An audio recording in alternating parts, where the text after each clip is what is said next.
For a lot of people, what's a kind of a hang up is like, well, what time frame should I use? How far back should I look when I'm trying to value my charts? And what kind of trader am I? How frequently do I trade? And does the time frame impact that?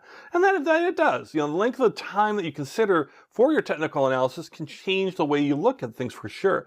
You can look at things based on minutes, real quick changes, or hours, or days, or weeks, even months or years. And while the concept, the universal language will be the same, how the chart looks and how you interpret it might be different if you're looking at, let's say, hours in a day versus, many days in a month.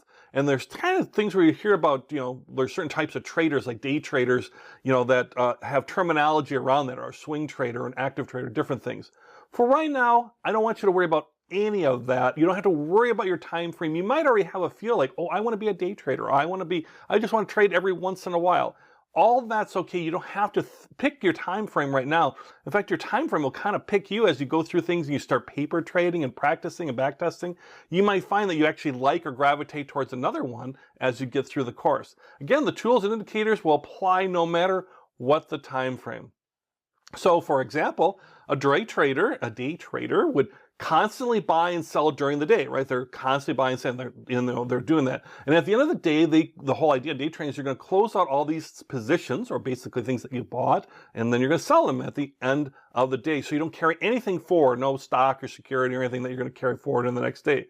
So for a day trader, their time frame, because it's all going to happen a day, they're looking at minutes and hours, right? They're not going to be concerned about, months, because it's not happening in a month. It's happening over this shorter time frame. Again, no right or wrong answer, just that if you want to do that, you're going to adjust your time frame. And at the end of the course, we'll talk about this in more detail as we now apply those concepts as far as trading. So a day trader might think, oh, it's my job. I look at minutes and hours. An active trader might say, oh, I love it. And they might look at days and weeks and months. They don't trade as much. And certainly a buy and hold investor might look at, when they maybe get into a security, but they don't really trade much, getting in and out. They get in more, but they get out sometimes. So it'd be looking at more weeks or months, maybe even years as time goes by. So picking a time frame, once again, you do not need to decide now. That's very important. Don't worry about that. Concepts work the same, no matter the length of time. And however long the time, one thing to take away is the more established the trend is. A trend that's been going on or a certain direction, for months is going to be a very strong trend versus something that's going for minutes or hours that might change quickly. And thus you're getting in and out of positions quicker if you're a day trader than, let's say, if you're more just every once in a while trader. Both are perfectly fine.